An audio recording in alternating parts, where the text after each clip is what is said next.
ஒரு புயல் வீசும் இரவு. பேருந்து நிறுத்தத்தில் உடைந்து போயிருந்த ஒரு நிழற்குடையின் கீழ் ஒரு ஆதரவற்ற பெண் ஒடுங்கி அமர்ந்திருந்தாள். அப்போது ஒரு கார் அங்கு வந்து நின்றது. விஜய் அந்த பெண்ணின் அருகில் சென்று மெதுவாக சொன்னான், பாருங்கள், இந்த இடம் உங்களுக்கு பாதுகாப்பானது அல்ல. என் வீடு அருகில்தான் இருக்கிறது. நீங்கள் விரும்பினால் இன்று இரவு அங்கு தங்கலாம். காலை விடிந்ததும் நீங்கள் எங்கு செல்ல வேண்டுமோ அங்கு நான் உங்களை விட்டுவிடுகிறேன் என்றான். அன்று இரவு ஒரு அந்நியனை நம்பியது அந்த பெண்ணின் வாழ்க்கையில் செய்த மிகப்பெரிய தவறா அல்லது அவள் விதியின் அழகான பரிசா? வாருங்கள் கேட்போம். மும்பையின் உயரமான கட்டிடங்களுக்கு இடையே அமைந்திருந்தது விஜயின் ஹவுஸ். மிகவும் பிரம்மாண்டமாக இருந்தது. அங்கிருந்து கடல் அலைகளின் ஓசை தெளிவாக கேட்டது. ஆனால் அந்த ஆடம்பரமான வீட்டின் அமைதியில் ஒரு விசித்திரமான பதற்றம் இருந்தது. தொழில் உலகில் ஒரு பெரிய பெயராக விளங்கிய விஜய், அவனது ஒரு ஆம் என்ற சொல்லால் சந்தையின் பெரிய ஒப்பந்தங்கள் முடிவாகும். ஆனால் அவன் தனக்குள் ஒரு முழுமையான வெறுமையை உணர்ந்தான். 5 வருடங்களுக்கு முன்பு ஒரு விபத்து அவனது மனைவி ஷாலினியை அவனிடமிருந்து பறித்து சென்றது. இப்போது அவனது முழு உலகமும் அவனது 5 வயது மகள் மகியை சுற்றியே இருந்தது. அது மே மாதம். மகியின் பள்ளியில் அன்னையர் தினத்திற்கான ஏற்பாடுகள் நடந்து கொண்டிருந்தன. மகி ஜன்னல் அருகில் சோகமாக அமர்ந்து தன் தாயின் புகைப்படத்தையே உற்று பார்த்து கொண்டிருப்பதை விஜய் கண்டான். அவளது பிஞ்சு கண்களில் கண்ணீர் இருந்தது. விஜய் அவள் அருகே சென்று அவளை தூக்கி கொண்டு அவள் நெற்றியில் முத்தமிட்டு கேட்டான், என்ன ஆச்சு என் செல்லமே? இன்று ஏன் இவ்வளவு சோகமாக இருக்கிறாய் என்று கேட்டான். மகி விம்மிக் கொண்டே தன் மழலை மொழியில் கேட்டாள், அப்பா, பள்ளியில் எல்லோரும் தங்கள் அம்மாவுக்காக காடு செய்கிறார்கள். என் அம்மா எங்கே? அவளுக்கு என் மேல் அன்பு இல்லையா? அதான் என்னை இப்படி தனியாக விட்டு சென்றாரா? விஜயின் இதயம் வெடிப்பது போல் இருந்தது. அவன் தன் தழுதழுத்த குரலை கட்டுப்படுத்தி கொண்டு ஒரு பொய் சிரிப்புடன் சொன்னான், இல்லை செல்லம், அம்மா மேகங்களுக்கு மேலிருந்து உன்னை பார்த்து கொண்டிருக்கிறார். இதோ பார், உன்னுடன் நான் இருக்கிறேன் அல்லவா? நானே உனக்கு அம்மா, நானே அப்பா. நாம் இருவரும் சேர்ந்து மிக அழகான காடை செய்வோம். விஜய் மகியை சமாதானப்படுத்தி விட்டான். ஆனால் அன்றிரவு அவனால் ஷாலினியின் நினைவால் தூங்க முடியவில்லை. எவ்வளவு செல்வம் வெற்றி இருந்தாலும் தன் மகளுக்கு தாயின் பாசத்தை ஒருபோதும் கொடுக்க முடியாது என்பதை அவன் உணர்ந்தான். அதே இரவு நகரத்திலிருந்து வெகு தொலைவில் உள்ள ஒரு சிறிய ஊரின் பழைய வீட்டில் கத்தலும் கூச்சலும் கேட்டுக்கொண்டிருந்தது. மிகவும் அமைதியான மற்றும் குடும்ப பாங்கான பெண்ணான பூஜா தரையில் அமர்ந்து அழுது கொண்டிருந்தாள். 5 ஆண்டுகளுக்கு முன்பு அவளுக்கு திருமணம் ஆசைகளுடன் தீரஜ் என்பவுடன் திருமணம் நடந்தது. ஆனால் தீரஜ் மற்றும் அவனது தாயின் கண்களில் பேராசை மட்டுமே நிறைந்திருந்தது. இத்தனை ஆண்டுகள் ஆகியும் பூஜாவால் தாயாக முடியாததால் புகுந்த வீட்டினர் அவளை கேலி செய்யவும் சித்திரவதை செய்யவும் தொடங்கினர். அவளது மாமியார் கத்திக்கொண்டே சொன்னார், இந்த வீட்டிற்கு வந்து 5 வருடங்கள் ஆகிவிட்டது. ஆனால் ஒரு வாரிசை கூட உன்னால் கொடுக்க முடியவில்லை. எங்கள் வம்சத்தின் பெயர் எப்படி வளரும்? நீ எங்கள் வீட்டிற்கே ஒரு துரதிர்ஷ்டம். போதையில் இருந்த தீரஜ் பூஜாவின் கையை முறுக்கி அவளை உலுக்கி கொண்டே சொன்னான், உன்னை போன்ற துரதிர்ஷ்டசாலி பெண்ணை திருமணம் செய்ததால் என் வாழ்க்கையே அழிந்துவிட்டது. உனக்கு ஒழுங்காக வாழவும் தெரியவில்லை, என் வீட்டை நடத்தவும் தெரியவில்லை. இங்கிருந்து வெளியேறு. வெளியே பலத்த மழையும் இடியும் மின்னலுமாக இருந்தது. தீரஜ் இரக்கமில்லாமல் பூஜாவின் கையை பிடித்து வீட்டின் வாசலுக்கு வெளியே தள்ளினான். பூஜாவின் சிறிய மூட்டை சேற்றில் விழுந்தது. அவள் கைகூப்பி மிகவும் கெஞ்சினாள், தீரஜ் அவர்களே, இவ்வளவு நள்ளிரவில் இந்த புயலில் நான் எங்கே போவேன்? என்னை மன்னித்து விடுங்கள். ஆனால் கதவு பலமாக மூடப்பட்டது. பூஜா குளிரில் நடுங்கிக் கொண்டே அந்த இருண்ட சாலையில் தனியாக நடக்க தொடங்கினாள். அவளிடம் பணமும் இல்லை, தலை சாய்க்க இடமும் இல்லை. அவள் எப்படியோ பேருந்து நிலையத்தை அடைந்து உடைந்த ஒரு நிழற்குடையின் கீழ் ஒடுங்கி அமர்ந்தாள். அவளது கண்ணீர் மழை துளிகளோடு கலந்து போயிருந்தது. இந்த பயங்கரமான இரவு அவளது துயரத்தின் முடிவாக போகிறது என்று அவளுக்கு தெரிந்திருக்கவில்லை. அப்போது மலையை துளைத்து கொண்டு ஒரு காரின் வெளிச்சம் அந்த பேருந்து நிலையத்தின் மீது விழுந்தது. விஜய் தன் மகளுக்கு மருந்து வாங்குவதற்காக வெளியே வந்திருந்தான். ஏனெனில் மகிக்கு திடீரென காய்ச்சல் ஏற்பட்டிருந்தது. வெறிச்சோடிய சாலையில் ஒரு பெண் இந்த நிலையில் இருப்பதை பார்த்து விஜய் காரின் வேகத்தை குறைத்தான். எதிரே நிற்கும் அந்த பெண்ணிற்கு உதவி மிகவும் தேவை என்பதை அவன் உணர்ந்தான். வாழ்க்கையின் பாதை இப்போது ஒரு புதிய திருப்பத்தை எடுக்கப் போகிறது. மழை இப்போது இன்னும் தீவிரமானது. விஜய் தன் காரின் கண்ணாடி வழியாக வெளியே பார்த்து கொண்டிருந்த போது முகப்பு விளக்கின் வெளிச்சம் பேருந்து நிலையத்தில் நிழற்குடையின் கீழ் ஒடுங்கியிருந்த ஒரு பெண்ணின் மீது விழுந்தது. அவள் மோசமாக நனைந்திருந்தாள். தன் ஈரமான சேலையை வைத்து தன்னை மறைக்க முயன்று கொண்டிருந்தாள். விஜய் உடனடியாக பிரேக் அடித்தான். அவன் மனதில் ஒரு கணம் குழப்பம் ஏற்பட்டது. இவ்வளவு நள்ளிரவில் இத்தகைய வானிலையில் ஒரு பெண் தனியாக இங்கே என்ன செய்து கொண்டிருப்பாள்? விஜய் குடையுடன் வெளியே வந்தான். அருகில் சென்று பார்த்தபோது அந்த பெண் பயத்தில் நடுங்கிக் கொண்டிருந்தாள். அவளது முகத்தில் காயத்தின் தழும்புகளும் கண்களில் ஒருவிதமான கையேறு நிலையும் இருந்தன. அதை விஜயால் அடையாளம் காண முடிந்தது. அது அவன் ஒவ்வொரு இரவும் தானும் உணரும் அதே வெறுமைதான். நீங்கள் நலமாக இருக்கிறீர்களா என்று விஜய் மென்மையாக கேட்டான். பூஜா திடுக்கிட்டு நிமிர்ந்து பார்த்தாள். ஒருவேளை தீரஜ் வந்திருப்பானோ என்று அவள் பயந்தாள். ஆனால் அவளுக்கு முன்னால் ஒரு அந்நியன் நின்றிருந்தான். அவனது கண்களில் கோபத்திற்கு பதிலாக அக்கறை தெரிந்தது. பூஜாவால் ஏதும் சொல்ல முடியவில்லை. அவளது கண்களில் இருந்து கண்ணீர் மட்டுமே வழிந்தது. அவளது நிலையை பார்த்த விஜய், பாருங்கள், உங்களுக்கு என்ன நடந்தது என்று எனக்கு தெரியாது. ஆனால் இந்த நேரத்தில் இங்கு தங்குவது உங்களுக்கு பாதுகாப்பானது அல்ல. என் வீடு அருகில்தான் இருக்கிறது. அங்கே என் மகளும் அவளை கவனித்துக் கொள்ள ஒரு வேலையாள் இருக்கிறார்கள். நீங்கள் விரும்பினால் இன்று இரவு அங்கு தங்கலாம். நான் உங்களை வற்புறுத்த மாட்டேன். ஆனால் உங்களை இந்த நிலையில் இங்கே விட்டு செல்ல எனக்கு மனம் இல்லை என்றான். பூஜா விஜயை ஏறிட்டு பார்த்தாள். அந்த அந்நியனின் வார்த்தைகளில் அவளுக்கு ஒரு விசித்திரமான நம்பிக்கை ஏற்பட்டது. அவள் ஏதும் பேசாமல் அமைதியாக காரில் சென்று அமர்ந்தாள். அவர்கள் அந்த வீட்டிற்கு சென்றபோது அங்கே ஒரே பதற்றமாக இருந்தது. ரமா வேலைக்காரி பதறியபடி அங்கும் இங்கும் ஓடிக்கொண்டிருந்தார். என்ன ஆச்சு ரமா? மகி எங்கே என்று விஜய் பதற்றத்துடன் கேட்டான். ரமா மூச்சிறைக்க சொன்னார்.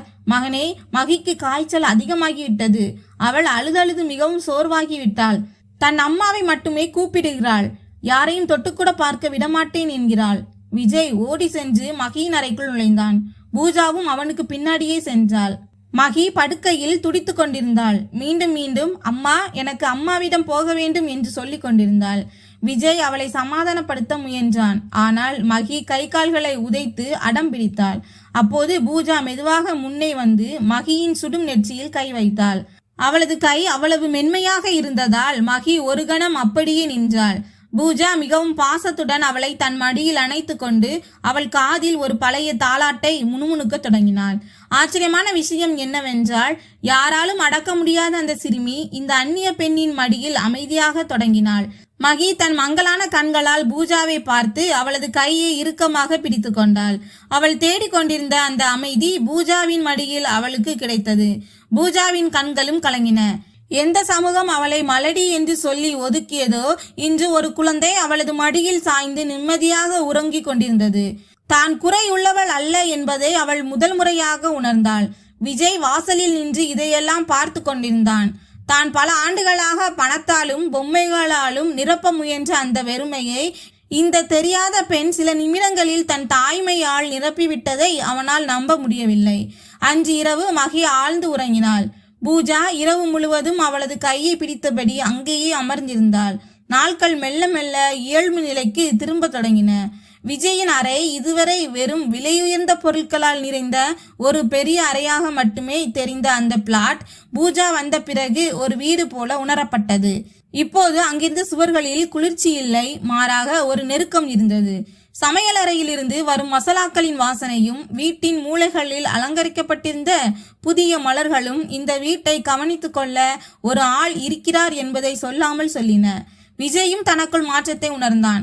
முன்பு அவன் அலுவலக வேலையில் எவ்வளவு மூழ்கியிருந்தான் என்றால் வீட்டிற்கு தூங்குவதற்கு மட்டுமே வருவான். ஆனால் இப்பொழுதெல்லாம் மாலை ஆனவுடனேயே அவன் மனம் வீட்டிற்கு ஓடி வர துடித்தது.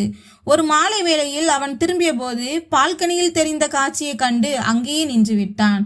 பூஜா ஒரு சாதாரண பருத்தி புடவை அணிந்து மகிக்கு தன் கையால் உணவு ஊட்டி அவளுக்கு சந்திரன் மற்றும் நட்சத்திரங்களை பற்றிய கதைகளை சொல்லிக் கொண்டிருந்தாள். பூஜாவின் முகத்தில் இருந்த அந்த அமைதி விஜய்க்கு அவனது பிசினஸ் மீட்டிங்குகளில் அல்லது பெரிய பார்ட்டிகளில் ஒருபோதும் கிடைத்ததில்லை.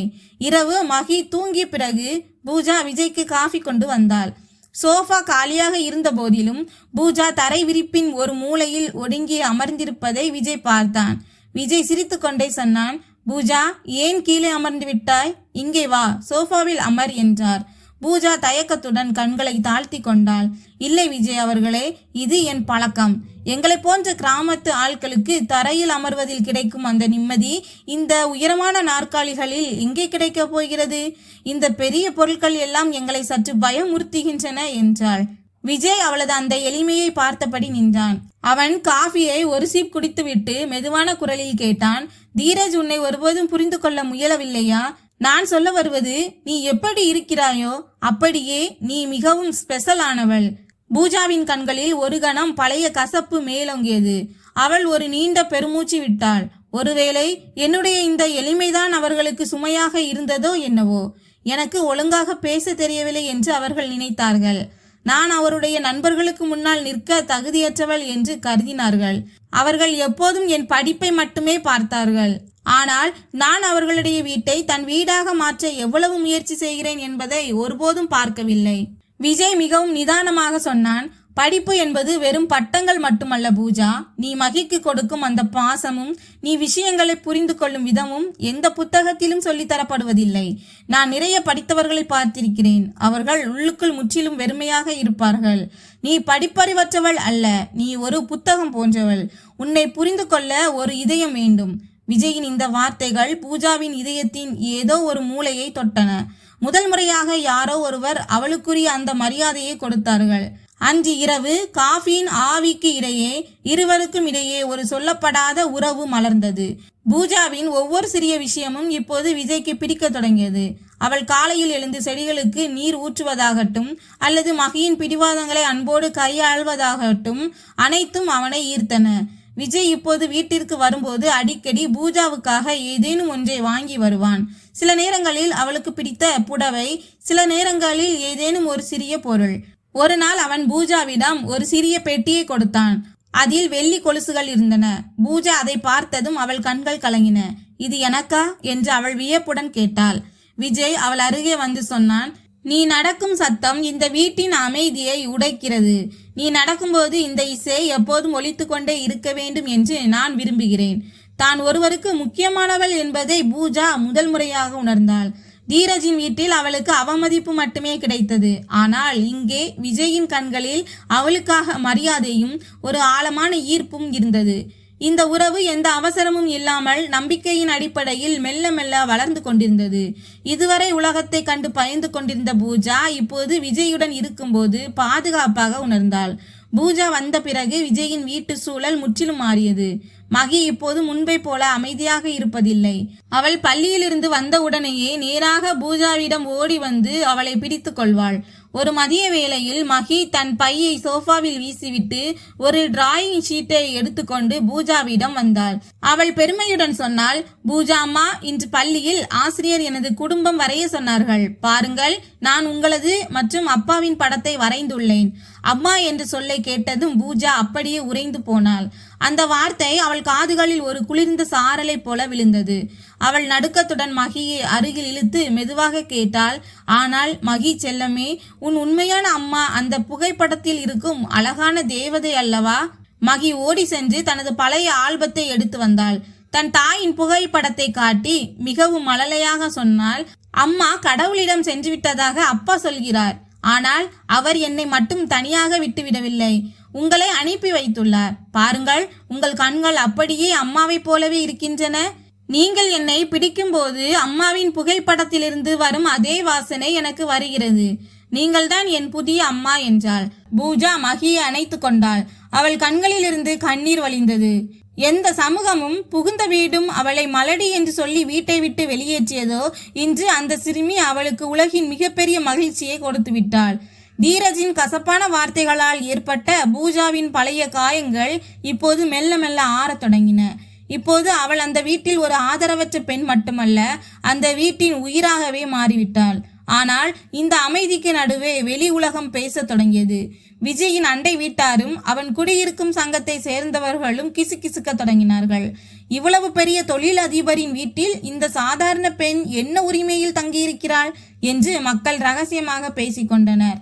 ஒரு மாலை வேளையில் விஜயும் பூஜாவும் மகியுடன் பூங்காவில் உலாவிக் கொண்டிருந்த போது அந்த சங்கத்தை சேர்ந்த சில பெண்கள் அவர்களை சூழ்ந்து கொண்டனர். அவர்களில் ஒருவரான மிஸ்ஸஸ் கண்ணா சற்று ஏளனமாக பேசினார். விஜய் அவர்களே, தப்பாக நினைக்கவில்லை என்றால் ஒரு விஷயம் கேட்கலாமா? இந்த பெண் யார்? இவள் இப்போது உங்கள் வீட்டில்தான் வசிக்கிறாள் என்று கேள்விப்பட்டோம். பாருங்கள், இது கண்ணியமானவர்கள் வாழும் இடம். இங்கே வாழ்வதற்கு சில முறைகள் உள்ளன. ஒரு முகம் தெரியாத பெண்ணை இப்படி வீட்டில் வைத்திருப்பது சற்று விசித்திரமாக இருக்கிறது. பூஜா தன் மானம் பொது இடத்தில் ஏலம் போவது போல உணர்ந்தாள். அவள் கண்களை தாழ்த்தி கொண்டு தன் கையை விடுவித்துக் கொள்ள முயன்றாள். ஆனால் அப்போது விஜய் அவளது கையை உறுதியாக பிடித்து கொண்டான். விஜயின் அந்த பிடியில் ஒரு நம்பிக்கை இருந்தது. அது பூஜாவுக்கு முற்றிலும் புதிய அனுபவம். விஜய் மிகவும் அமைதியாக ஆனால் கடுமையான குரலில் சொன்னான், மிஸ்ஸஸ் கண்ணா, பூஜா இந்த வீட்டில் ஏதோ ஒரு அந்தஸ்துக்காக இருக்கவில்லை. இந்த வீட்டின் தேவையாக இருக்கிறாள். என் மகள் இன்று சிரிக்கிறாள் என்றால் அதற்கு இவர்தான் காரணம். உறவை பற்றி பேசினால் எல்லா உறவுகளும் காகிதத்தில் எழுதப்படுவதில்லை. என் வீட்டு முடிவுகளால் இந்த சங்கத்திற்கு பிரச்சனை என்றால் உங்கள் சிந்தனையை மாற்றிக்கொள்ள வேண்டியது நீங்கள்தான். பூஜா இங்கே முழு மரியாதையுடன் இருப்பாள். யார் அவளை குறை கூறினாலும் முதலில் என்னிடம் பதில் சொல்ல வேண்டியிருக்கும். விஜயின் இந்த வார்த்தைகள் பூஜாவின் இதயத்தில் அவன் மீதான மரியாதையை இன்னும் அதிகரித்தன. தன் கௌரவத்திற்காக உலகத்தையே எதிர்த்து நிற்கும் ஒருவர் இருக்கிறார் என்பதை அவள் முதல் முறையாக உணர்ந்தாள். அந்த நள்ளிரவு அமைதியில் விஜயும் பூஜாவும் ஒருவரை ஒருவர் பார்த்து கொண்டனர். அந்த பார்வையில் இப்போது நன்றியுணர்வு மட்டுமல்ல, வார்த்தைகள் தேவையில்லாத ஆழமான அன்பும் இருந்தது. ஒரு மதிய வேளையில் விஜய் அலுவலகத்திலிருந்து சீக்கிரம் வந்து மகியுடன் வரவேற்பறையில் அமர்ந்திருந்தான். திடீரென கதவு பலமாக தட்டப்பட்டது. கதவை திறந்தபோது அங்கே தீரஜ் நின்றிருந்தான். அவனது கண்களில் பேராசையும் முகத்தில் அதே பழைய கொடூரமும் இருந்தது. தீரஜ் அந்த வீட்டின் பிரம்மாண்டத்தை பார்த்துவிட்டு பிறகு பூஜாவை பார்த்தான். அவள் இப்போது முன்பை விட மிகவும் அழகாகவும் ஆரோக்கியமாகவும் இருப்பதை கண்டு தீரஜ் கத்தினான். ஓ, நீ இங்கேதான் ஒளிந்து கொண்டிருக்கிறாயா? நீ இங்கே ஊரின் பெரிய பணக்காரனுடன் சந்தோஷமாக இருக்கிறாய். அங்கே கிராமத்தில் என் மானம் போகிறது. பேசாமல் என்னுடன் கிளம்பி வா என்றான். பூஜா பயத்தில் நடுங்க தொடங்கினாள். பழைய காயங்கள் மீண்டும் ஒரு முறை அவளுக்குள் ரணமாகின. விஜய் உடனடியாக பூஜாவுக்கு முன்னால் ஒரு கேடயமாக வந்து நின்றான். அவன் கனத்த குரலில் சொன்னான், தீரஜ், குரலை தாழ்த்தி பேசு. அனுமதி இல்லாமல் இந்த வீட்டிற்குள் நுழைய உனக்கு எவ்வளவு தைரியம் இருக்க வேண்டும்? பூஜா இனி உன் சித்திரவதைகளுக்கு பலியாக மாட்டாள் என்றார். தீரஜ் ஏளனமாக சிரித்துவிட்டு அநாகரிகமாக பேசினான். ஐயா, இவள் என் மனைவி. சட்டப்படி இவள் மேல் எனக்குத்தான் உரிமை இருக்கிறது. உங்களை போன்ற பெரிய ஆட்கள் ஏழைகளின் பெண்களை ஆசை காட்டி வீட்டில் வைத்துக் கொள்கிறீர்கள். எங்களுக்கு புத்திமதி சொல்கிறீர்களா?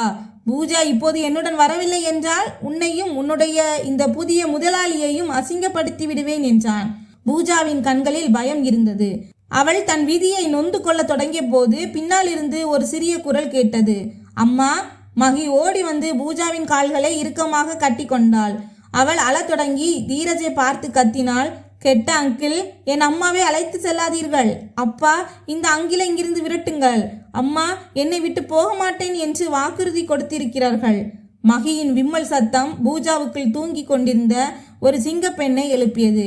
அவள் தன் நடுங்கும் கைகளை இறுக்கி கொண்டு கண்களை உயர்த்தி தீரஜின் கண்களை நேருக்கு நேர் பார்த்தாள். பூஜா ஓங்கிய குரலில் சொன்னாள், உரிமையை பற்றி பேசாதே தீரஜ். எந்த புயல் வீசிய இரவில் நீ என்னை வீட்டை விட்டு வெளியேற்றினாயோ அன்றே உன் எல்லா உரிமைகளையும் இழந்து விட்டாய். உனக்கு நான் மலடியாகவும் படிப்பறிவற்றவளாகவும் தெரிந்தேன். ஆனால் இந்த குழந்தைக்கு நான் தான் உலகம். ஒரு மனுஷியின் மதிப்பு அவளது கருப்பை மற்றும் பட்டப்படிப்பை வைத்து எடை போடப்படும் அந்த நரகத்திற்கு நான் மீண்டும் வரமாட்டேன். விஜய் தீரஜின் சட்டையை பிடித்து கதவை நோக்கி தள்ளி கொண்டே சொன்னான். கேள் தீரஜ், சட்டம் இப்போது பூஜாவின் பக்கம் இருக்கிறது. குடும்ப வன்முறை மற்றும் கைவிடப்பட்ட வழக்கின் கீழ் உன்னை என்னால் சிறைக்கு அனுப்ப முடியும். மீண்டும் இந்த வீட்டின் நிழலில் உன்னை பார்த்தால் உன் அடுத்த இடம் காவல் நிலையமாகத்தான் இருக்கும். இங்கிருந்து வெளியேறு. விஜயின் செல்வாக்கையும் பூஜாவின் புதிய தன்னம்பிக்கையையும் கண்டு தீரஜ் மிரண்டு போய் முணுமுணுத்து கொண்டே அங்கிருந்து ஓடினான். அவன் சென்றதும் பூஜா தரையில் அமர்ந்து மகியை அணைத்து கொண்டு விம்மி விம்மி அழத் தொடங்கினாள். விஜய் அவள் அருகில் அமர்ந்து மிகவும் மென்மையாக பூஜாவின் கையை தன் கையில் எடுத்து கொண்டான். விஜய் சொன்னான், பூஜா, சமூகம் ஒருவேளை நம்மை எப்போதும் கேள்விக்குறியுடன் நம்மை பார்க்கலாம். ஆனால் நீ இல்லாமல் எனது மகியினது உலகம் மீண்டும் ஒருமுறை பாழாகிவிடும். இந்த முழுமையற்ற உலகத்திற்கு நிரந்தரமாக உன் பெயரை தருவாயா? நீ என் மனைவியாகவும் மகியின் அம்மாவாகவும் மாறி இந்த வீட்டை உன் வீடாக்கிக் கொள்வாயா என்றார். பூஜா தன் கண்ணீருக்கு மத்தியிலும் விஜயின் கண்களில் அந்த உண்மையை கண்டாள். இதற்காகத்தான் அவள் பல ஆண்டுகளாக ஏங்கிக் கொண்டிருந்தாள். அவள் மெதுவாக தலை அசைத்து தன் சம்மதத்தை தெரிவித்தாள். மகி மகிழ்ச்சியில் துள்ளி குதித்து கத்தினாள், ஏ, இனி என் அம்மா எங்கும் போக மாட்டார்கள். சில நாட்களுக்கு பிறகு ஒரு எளிமையான விழாவில் விஜயும் பூஜாவும் 7 அடி எடுத்து வைத்து திருமணம் செய்து கொண்டனர். பூஜா தான் கற்பனை கூட செய்து பார்க்காத மரியாதையை பெற்றாள். விஜய்க்கு தன் வீட்டின் நிசப்தத்தை இசையாக மாற்றிய ஒரு வாழ்க்கை துணை கிடைத்தாள்.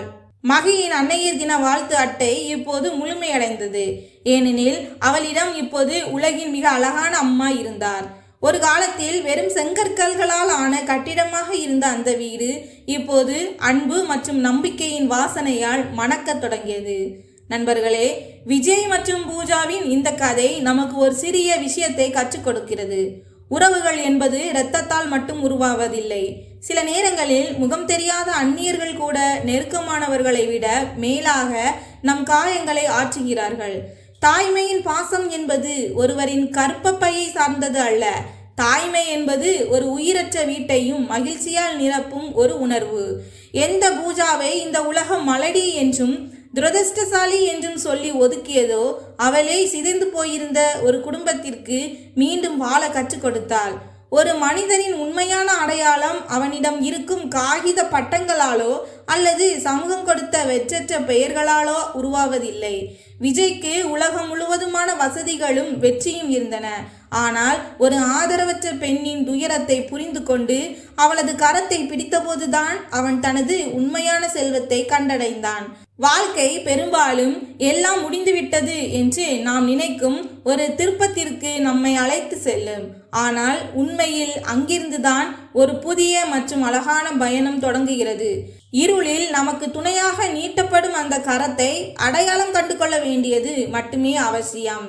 இந்த கதை உங்களுக்கு பிடித்திருந்தால் வீடியோவை லைக் செய்யுங்கள், சேனலை சப்ஸ்கிரைப் செய்யுங்கள். நன்றி.